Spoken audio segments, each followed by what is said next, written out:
بے نمازی کا انجام کیا ہوتا ہے؟ اللہ کے پیارے رسول پیغمبر حضرت محمد صلی اللہ علیہ وسلم فرماتے ہیں، مسلمان اور کافر کے بیچ فرق کرنے والی چیز نماز ہے۔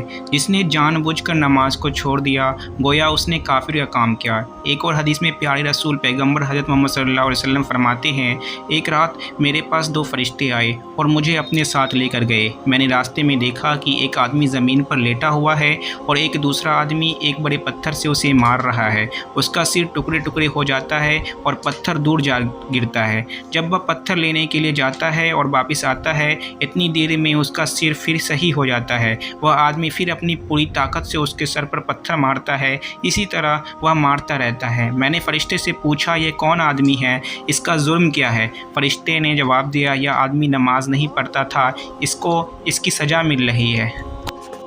پیارے دینی بھائیوں، غور کرو، مسجدوں میں اذان کی آواز ہمارے کانوں تک پہنچتی ہے، لیکن ہم سارا کام کاج چھوڑ کر مسجد پہنچنے کی بجائے آرام سے بیٹھے ٹیلی ویژن دیکھتے رہتے ہیں۔ اذان ہو رہی ہوتی ہے اور ہمارا ٹیلی ویژن چل رہا ہوتا ہے، نماز ہو رہی ہے اور ہم فلمیں، گانے، کارکرم دیکھنے میں کھوئے رہتے ہیں، جماعت ہو رہی ہوتی ہے اور ہم سڑکوں، ہوٹلوں، چوراہوں پر بیٹھے گپے مار رہے ہوتے ہیں۔ نہ تو ہمیں اذان اور نماز کی پرواہ ہے اور نہ ہی مسجد کا احترام ہوتا ہے۔ تعجب کی بات تو یہ کہ رمضان کے مہینے میں تو ایک ایسا دیکھنے کو ملتا ہے کہ کچھ لوگ اسلامی لباس پہن کر گھر سے نکل جاتے ہیں، لیکن مسجد میں نماز پڑھنے کی بجائے کسی اور محفل میں لگے رہتے ہیں اور وہاں فضول کی دنیاوی باتیں کرتے ہیں۔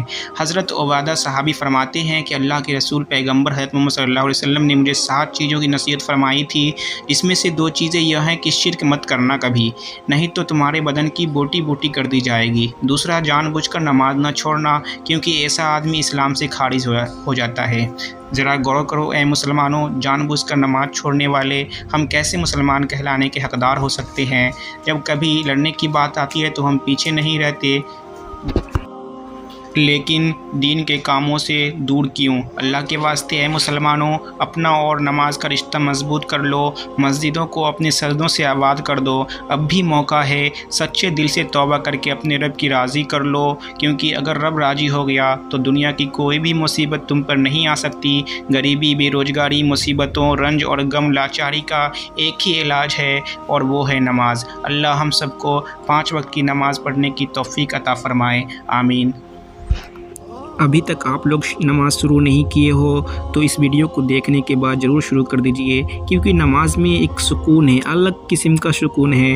پڑھ کے تو دیکھیے، گہرائی سے، دل کی گہرائی سے پڑھ کے دیکھیے۔ اس سوچ کے ساتھ اگر نماز آپ پڑھو گے کہ میرا اللہ دیکھ رہا ہے، میرا اللہ میری تلاوت سن رہا ہے، تو بالکل آپ کو نماز سے محبت ہو جائے گی۔ انشاءاللہ سکون بھی پاؤ گے، کیونکہ سجدے میں ہی سکون ہے۔